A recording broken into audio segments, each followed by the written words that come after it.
Hello everyone, my name is Miguel Reyes, and today I'm going to be refuting Juliet Jaramillo's argument. And her main claim stated that most private foster agencies exploit the foster care system for profit.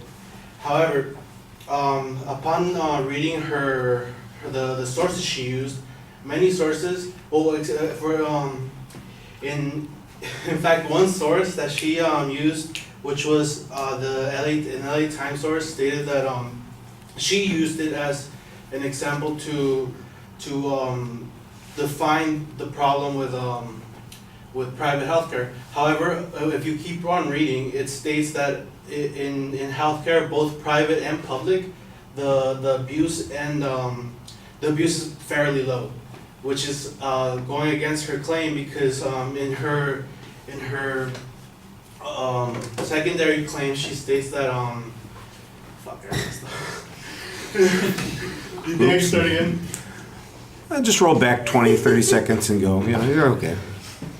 Alright. Hello everyone, my name is Miguel Reyes, and today I'm going to be refuting Juliet Jaramillo's point. Her main claim states that most private foster agencies exploit the foster care system for profit. Her secondary claims state that private foster agencies place children in inadequate homes to make profit. Private foster agencies disregard the children's well-being to get reimbursements by the state, and that private agencies use federal compensation from foster children for foster care for profit.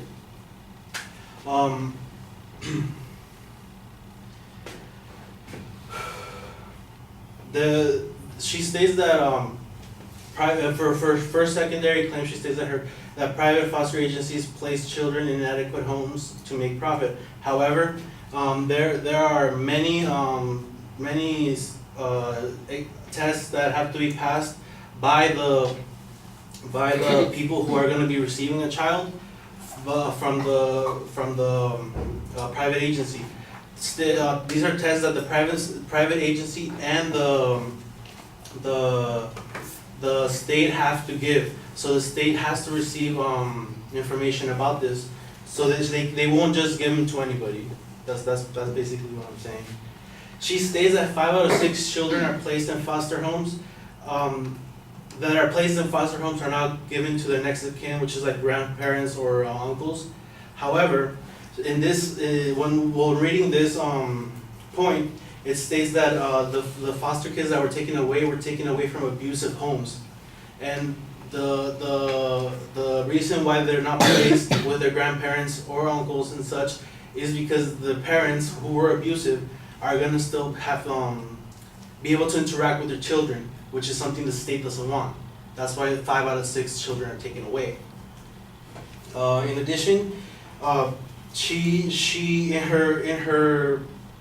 in between her first secondary claim, she brings up another claim, which is social workers don't adequately do their job. Social workers are employed by the state and by private agencies. So by them not doing their job doesn't mean that the private agencies are not up to par with what they're supposed to do. It just means that this social worker is not doing their job, which is also not every social worker, which she states most social workers, and it's not most. It's a very few, very small number. She throughout the claims she uses words such as most or a lot and stuff like that. That leads you to believe that it's a lot of examples, where she only provides about 4, I believe. And in the research that I saw, in the research that I used, there was an LA Times article that stated that 4 children died in 5 years, it states that it is too many, which it is. However, it's 4 children out of how many thousands that are in the foster care system. It is sad that these 4 children have to die. However, most children are not, I wouldn't say perfectly fine, but are thriving and living in foster care systems. She states that in her secondary claim, her secondary claim, she states she does another claim saying foster companies want to keep children in the system to profit from them. However, that data cannot be found in any way, shape, or form. That statement has no backing. It's just a statement she did to want to grab your attention and pull you in, which is not completely true. She, in her third secondary claim, she does something similar. She states that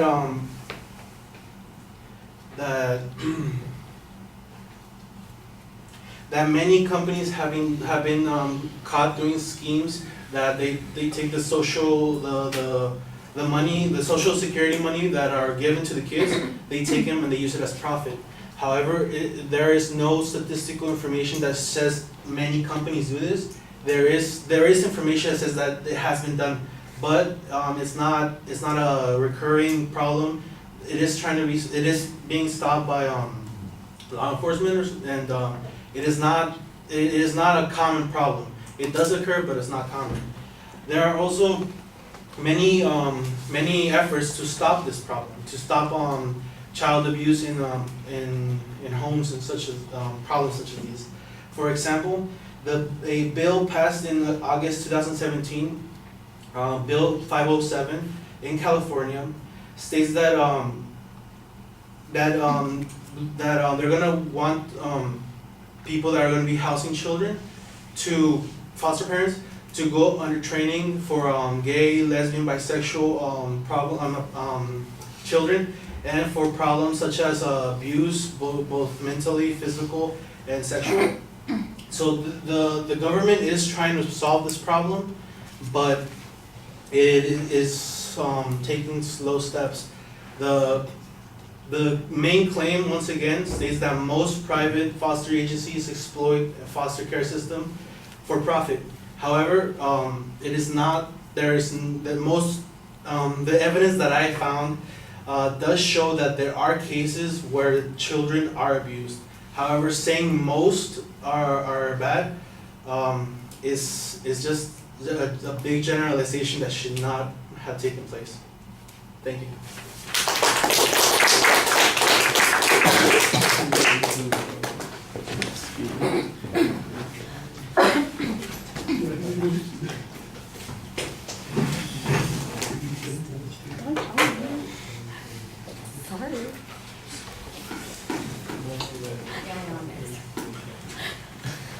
All right, well, it seems like the reason that you started over is you realized that there was a structural issue that was problematic. You kind of jumped into an argument that you were beginning and then realized, we need to organize this a little bit. So rolling back that far is okay. I didn't think you needed to roll back all the way to the beginning, but that's okay. You started labeling your points. You did preview what the structure was, and you got to those individual points. You spent a lot of time on the first point, and I thought that was, and it's mostly a bunch of presses and criticisms of the way the advocate reasoned and suggestions about other ways that might have that these interpretations might go.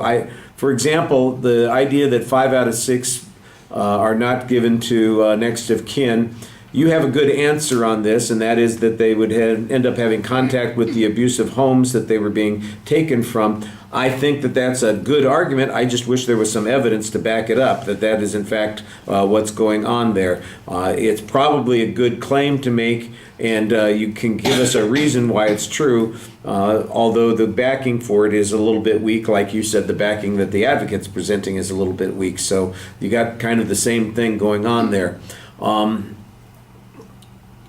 The talk about the social workers is okay.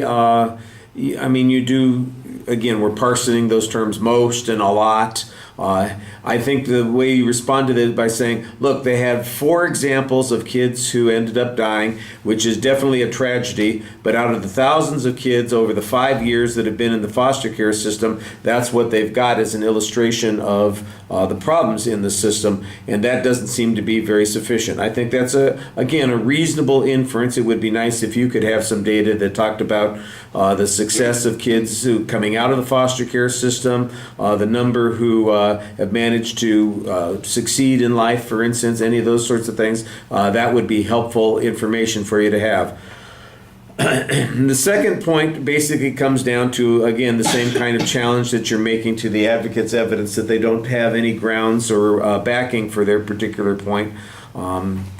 That's a perfectly legitimate point to make. It's a little hard to remember, of course, from a couple of weeks ago exactly what information was being presented. If we were having debates, of course, it would be happening almost immediately, and we'd be able to tell if you had an accurate description there or not. And then you've got basically the same issue on these on the idea of the schemes here. I do like the fact that you suggest that there are attempts to make sure that the foster care system is responsive to the needs of the kids that they are taking care of, and you've got an example of legislation that was passed to make sure that parents are being, or the foster parents are being trained in LBGT issues. That's perfectly fine. It suggests that the system is not being neglected, that there are continuing standards that go on. There was an earlier point where you were talking about how the families that get the kids, they have to pass through qualifying tests, both public tests and private tests. That's an assertion on your part. Again, I think it's probably true, but it would be good to have some evidence on that point. All right, thank you.